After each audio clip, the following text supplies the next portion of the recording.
Good morning. Good morning, ma'am. Sit down, students.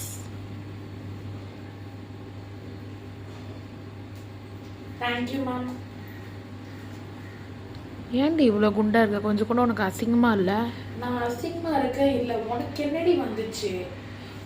உன்னோட வேலையை பார்த்து போ. அடுத்தவங்களை கலாய்க்கிறதுக்கு முதல்ல உனக்கு யார் ரைட்ஸ் கொடுத்தான்னு நான் கேட்குறேன்.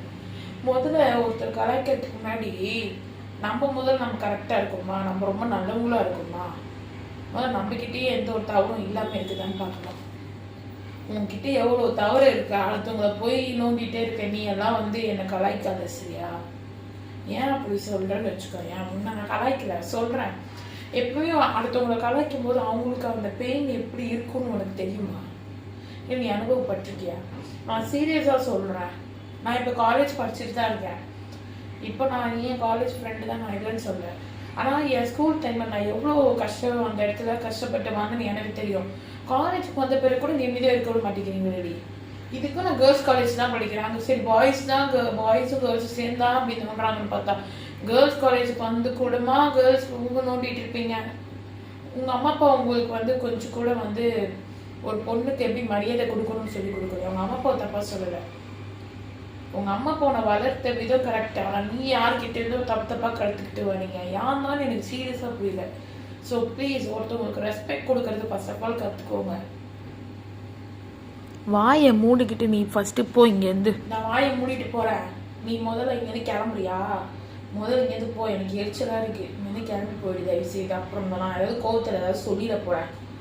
அப்புறமேட்டு நீ உட்காந்து வருத்தப்பட்டு இருந்தால் நான் எதுவும் சொல்ல முடியாது. நான் ஒன்றும் அப்படியே சொப்பு சாம்பல் கிடையாது. எப்படி சொல்லுவாங்க, நீ அப்படியே திட்டினோடனே ஒவ்வொன்று அழுதுகிட்டு இருக்கிறதுக்கு நம்ம தான் என்ன ஃபுல் மாதிரி தெரியுதா? இங்கே என்னெல்லாம் கலாய்க்க முடியாது. நான் ஸ்கூல்லே இப்படி தான். அவங்க எல்லாம் கலாய்ச்சாங்க ஸ்ட்ரெயிட்டாகவே பேசுவோம். உனக்கு தைரியம் தான் நீ நேரில் பேசு. என் ஸ்கூலில் என்னை பற்றி பின்னாடி தான் பேசுவாங்க. இதுதான் சொல்கிறேன். யூடியூப்ல இன்ஸ்டாகிராம் எல்லா டைம்லையுமே பின்னாடி பேசுகிறவங்க ஜாஸ்தியாக இருப்பாங்க. முன்னாடி அவங்களால தைரியமாக பேச முடியாது. நீங்கள் கேட்குறீங்களா எங்கள் லைஃப் பற்றி வீடியோ போடுங்கன்னு கேட்டீங்கன்னா, இதுதான் என் லைஃப். நான் எவ்வளோ கஷ்டப்பட்டு வரேன்னு எனக்கு தான் தெரியும். பார்க்குறவங்களுக்கு அவள் ஏதோ தையத்தக்கா ஆடுற அது நேரத்தில் அவ்வளோ பேட் கமெண்ட் நான் பார்த்தேன். நீ எவ்வளோ வேணா பேட் கமெண்ட் பண்ணுங்க, எனக்கு பிடிச்ச விஷயம் நான் பண்ணுறேன்னு அவ்வளோதான். அது என் சப்ஸ்கிரைபர்ஸே எனக்கு திட்டினா கூட நீ நீ உன்னோட ஒப்பீனியன் சொல்லுவே நான் கேட்பேன். நல்லா இல்லைன்னு சொல்லுறதால என்னால் கேட்க முடியாது. உன்னால் முடிஞ்சு நீ என்ன வேணால் பண்ணிட்டு போ. எனக்கு பிடிச்ச விஷயம் நான் பண்ணுறேன். அதே மாதிரி என்னை யாரும் கலாய்க்கவும் முடியாது. என்னை கலாய்க்கணும்னா நீ நேரில் என்னை கலாய்ச்சிப்பேன்.